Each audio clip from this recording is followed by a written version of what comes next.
I'm going to show you some motions that I use with my children for the timeline, and every motion with your hands will go into the next motion. So we don't necessarily do the motions all the time, but if they get stuck, then I can say to them, what's the motion for that they just said? And then they'll think through easily to what the next motion is, and then they'll be able to keep going. So here we go. Creation and the fall, the flood and the Tower of Babel, Mesopotamia and Sumer, like you're cleaning up a mess, Egyptians, 3000 BC, 3000 BC. Now you take this hand and go into the water, Indus River Valley Civilization, Minoans, like minnows, and Mycenaeans, we think 7 blind mice instead of 3, because then you're going to come up for 7 wonders of the ancient world. So Minoans and Mycenaeans, 7 wonders of the ancient world, and then you make a P using your 2 from your hand. So ancient world, patriarchs of Israel. And then your 2 is already there for 2000 BC, 2000 BC. Then you fold it up, and you get ready to punch.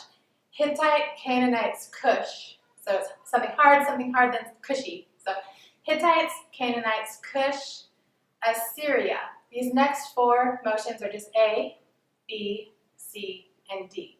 To take you through Assyrians, Babylonians, China's Shang Dynasty, and then your fingers there to put a dot on your forehead for Hinduism in India. And I think I hear the phone. That's what I told Sadie. She's 5. Because then you remember that Phoenicians and the alphabet. So your hands are here on your typewriter, and the next is the letter O. For Olmecs of Mesoamerica. And for this one, it looks like a big M. It's not a sign language M, which we'll use later. But the reason why I chose to do this is because it also looks like it could be the crossing of the Red Sea, which is where we're going.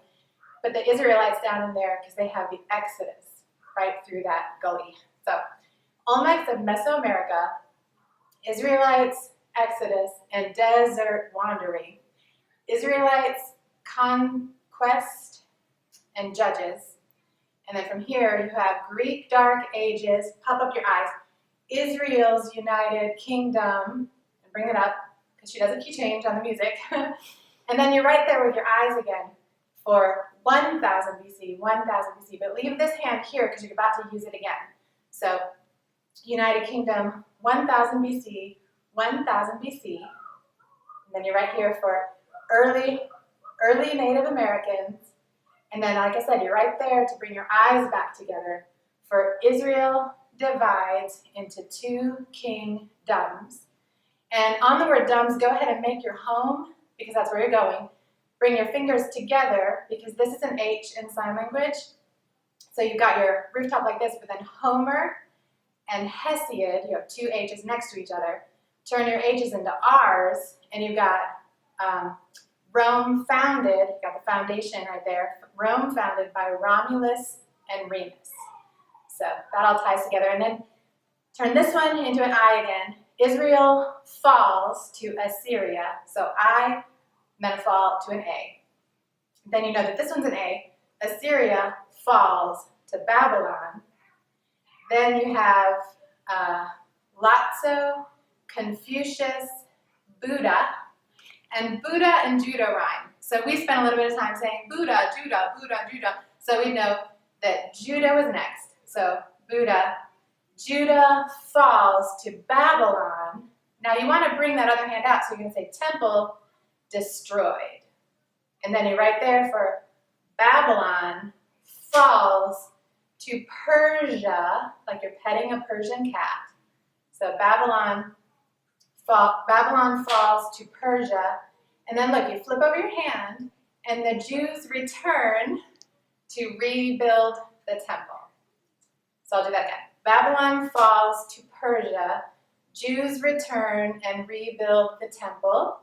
And that keeps going to the beat of the music. To Roman Republic. You got your R's again. Roman Republic. Point to your ring. Golden Age of Greece, because this is what the timeline card guy looks like. Roman Age of Greece, or Golden Age of Greece. Peloponnesian Wars. This is a P in sign language, another P come together for war. And then you're right there again for your Persian cat. So Peloponnesian Wars, Persia falls to Alexander the Great. Now your hands are already in a cross. Bring them together like a big giant I. And it's India's Mauryan Empire. And this one, I really took time with my kids going from Alexander the Great, I would just keep doing that because that one is one that they would get stuck on. Alexander the Great, India's Mauryan Empire, and then you have two M's with sign language for Mayans of Mesoamerica, Punic Wars, what's next? Let me think. Punic Wars, Rome conquers Greece. And I know that's a homophone, but if you slide on the Greece, you get the word in there. And then you're right here for Roman dictator, and then make a J with your hands together. We're going to make a few different J's. So this one, when your hand is on top like a dictator, is Roman dictator Julius Caesar. And then Caesar Augustus, we see him with the wreath around his head a lot. So bring your R's up to his head, and then you know the difference between the two. Roman dictator Julius Caesar, Caesar Augustus, and the Pax Romana, which was like a time of peace. But watch this. This is the sign for baptized, and then this is the sign for Jesus. So your arm movements stay the same. Caesar Augustus and the Pax Romana, John the Baptist,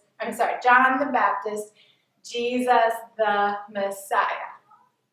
And then your hands come down. Year 1 AD, climb it up. Year 1 AD, year 1 AD. Then your hand is up for a little amen for Pentecost in the early church. Persecution spreads the gospel. So that again, Pentecost in the early church. Persecution spreads the gospel.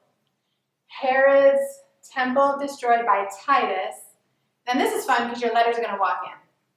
Diocletian divides Rome, or divides the Roman Empire, and then you bring it back in again with a C for Constantine legalizes Christianity, and then the kids like to say India's Gupta dynasty just because it's fun to say.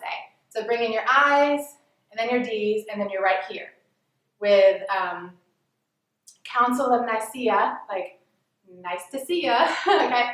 Council of Nicaea, Augustine of Hippo, Jerome. Here's another J, but it comes right into a V. So that's your third J. But this one that comes into a V is Jerome completes the Vulgate. Visigoths sack Rome, and then you're right there for the Middle Ages. Now we'll do it to the music.